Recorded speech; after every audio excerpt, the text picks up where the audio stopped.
Welcome back, folks. I'm actually here doing my 2010 games that I've beaten that year that I've liked the most. Again, my one rule is don't put any games that are online only or arcade based, where actually you just have score. You run for a high score, so you actually don't really beat the game. There is kind of one slight exception in this one because it did have a slight single player mode, but most of it was multiplayer. But it did have single player mode, which you can beat and not play the multiplayer if you don't like. Other than that, let's get started with my 2010 games that I beat that year that I liked the most. First, I'll start off with one honorable mention. This is actually Midnight Club from Rockstar Games. Very cool game. I would say kind of similar to Need for Speed Underground, but not exactly the same. It was a lot of fun playing out in the streets, driving in the city, racing around with their different vehicles, and the LA aesthetics is so beautiful to play in. Still, of course, gives you that Fast and Furious type look. A lot of fun if you want to try check it out. If you love Need for Speed and love other EA type racing games, try out Midnight Club. My number 10 is Magic Orbz.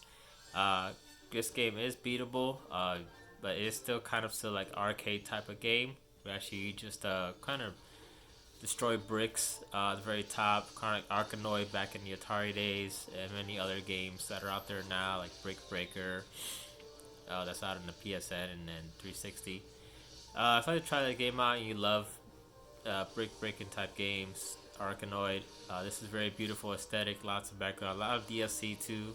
I believe it was released on the last gen consoles, I'm not sure. But you can check it out on PS3 and I think on 360 as well. My number 9 game is from EA. It's called Mirror's Edge. It is a sort of a first person view platformer game.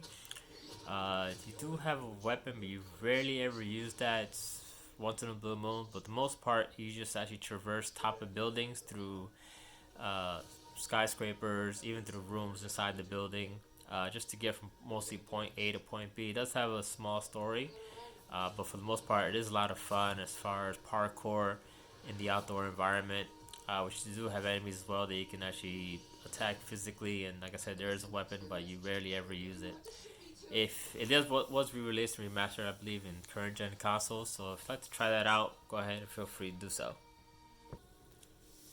My number 8 game is from 2008. It's a Ubisoft game. It's called Prince of Persia. I believe this was a reboot that they tried to attempt. It does have a cel shading type of look to it. It does have a little bit of rewind time, but not exactly the same as the old PS2 and Xbox original Prince of Persia. Sands of Time. The good thing about this game is it's actually the story and the voice acting of the characters. Very, very great, very great. And of course, the main protagonist is voiced by Nolan North. If you're familiar with Nathan Drake, the same actor portrays the voice of the prince in this game. You do have a side character that actually helps you through the game, and as you can see, doing parkour and rewind time as well. I enjoyed it a lot. Some people didn't, but I loved it a lot. It was a very great game for its time. If you'd like to try it out, it's there on the PS3 and Xbox 360. My number 7 game is another Ubisoft game. It's called Tom Clancys End War. It is a RTS real-time strategy game, similar to Command and Conquer and StarCraft, although not as complex as those two. I believe this game did use a voice control, if I recall. I know Roos did, but this one I don't recall if it did. It was very fun first time. I loved it. It was a lot of fun. I don't recall if I completely beat it. I know I got far to near the end. It was just very difficult near the end. Playing RTS on consoles is not the same as playing with a keyboard and mouse. Other than that, if I had to try out a console RTS game from back in the day, this one was a lot of fun. Coming in at number 6 is one of my favorite shooters on the PS3 console, and that is Resistance 2. It actually did quite a bit improve as far as from number 1. A little bit of graphical fidelity. The gameplay as far as shooting, many multiple more weapons you can choose from. Even the enemies themselves, much more variety of enemies you fight against. I love the story. The ending was kind of controversial to me, maybe not to others, but it made 3 very different. Which 3 also is a very great game, but 2 was action packed, a lot of fun. It also did have a multiplayer, which I did play a lot of. Never completed platinum because it had required like I think it was like 60,000 kills or something like that. It was a ridiculous number. But other than that, it was a very fun game to play on the PS3, and you should try it out. At number 5, we're halfway there, folks, is Motorstorm Pacific Rift, a PS3 exclusive. Again, this is an off-road type of game, not like Pure that I showed in my last video. This is more track-based, but it's got highs and lows as far as you can go, and higher ground, lower ground, depending on the type of vehicle you use. And the cool thing about this game is explosion, destruction, and a wide variety of different types of vehicles, like ATVs, buggies, bikes, trucks. I think it did have monster trucks as well. The mud pluggers, as you can see there. And each vehicle type drives very differently. So, of course, speed, handling, terrain, and of course, bikes and ATVs can go on higher grounds. Bigger vehicles have the lower grounds, but they can demolish other vehicles very easily. So, a lot of fun. I did prefer 3 better, but 2 was still a lot of fun. At number 4, we have one of my favorite protagonists, and probably my favorite Indiana Jones type game is Nathan Drake's Drake's Fortune #1 game, part 1, sorry, on the PS3. Graphically, just of course doesn't hold up too well as far as its sequels, but this was innovative at the time as far as the motion capture itself, the storytelling. I loved it. I replayed it probably 3 or 4 times since its release, and granted the sequels are much better, but it was just still a great beginning for Nathan Drake in that franchise. I loved it. It was only single player, no multiplayer, but a lot of fun, as you can see there. If you ever want to try and get into this story, definitely start with the first one. You won't regret it. Then move on to the other ones, which are a lot better. So you enjoy. At number 3, we're almost done there, is one of my favorite games on the PS3 and 360. I think it was exclusive to 360 for a while, then it was ported over to PS3. It's Unreal Tournament 3.